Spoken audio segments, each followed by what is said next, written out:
Hi everybody. So I had expected my bowel cancer video series journey chapter to have closed, and I had never expected to be recording another video like this one, but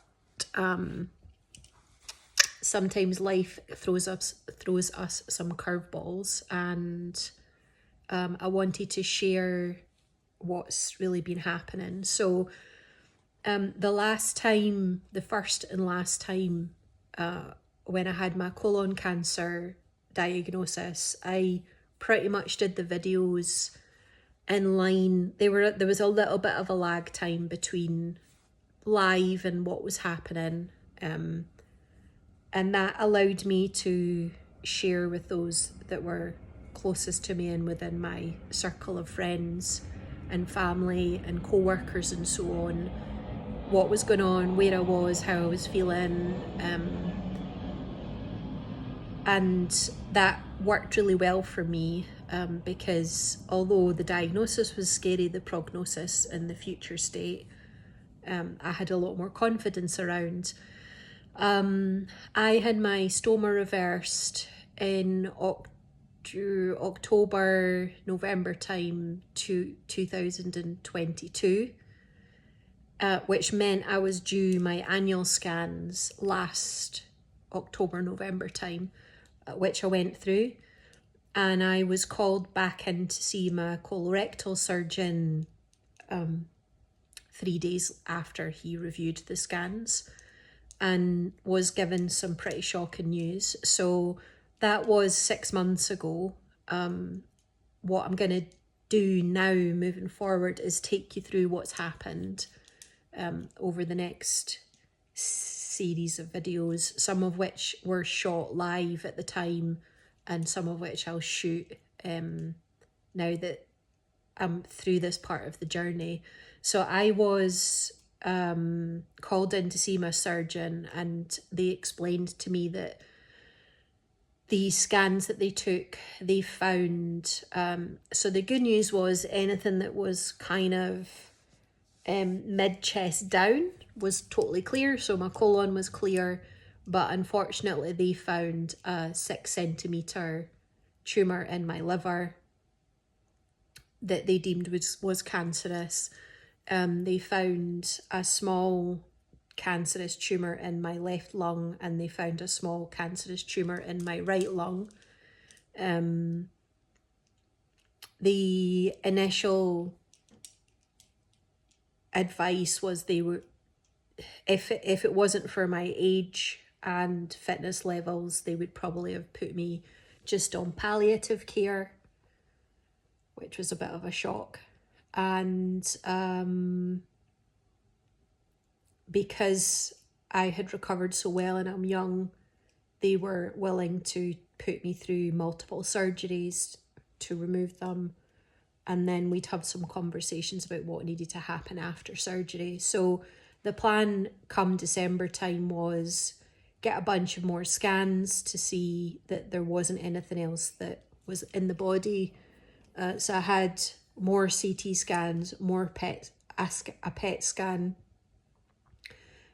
Those were all reviewed before Christmas and were clear, thankfully.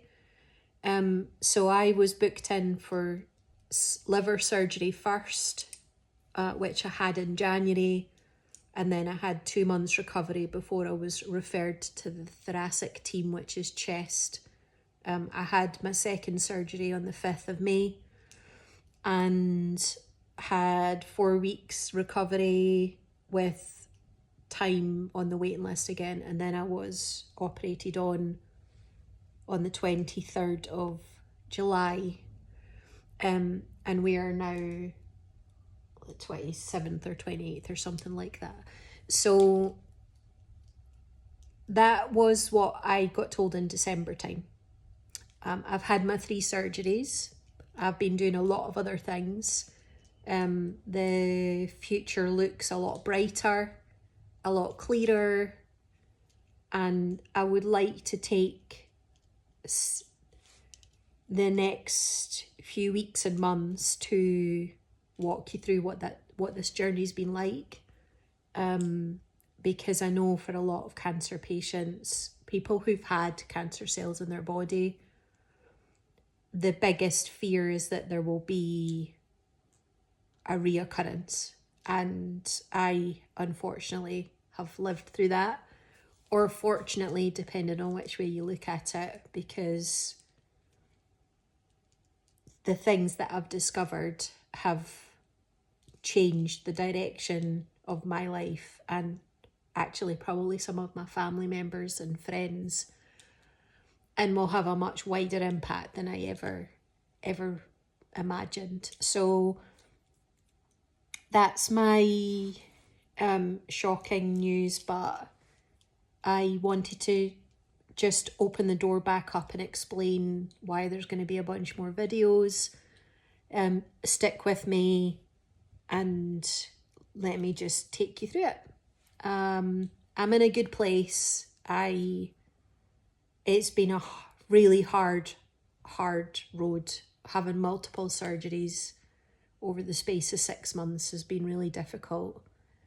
And how I've tackled this one holistically has meant it's been a lot. There's been a lot of change that's required, that was required to happen. But I feel like I'm in a headspace now that I can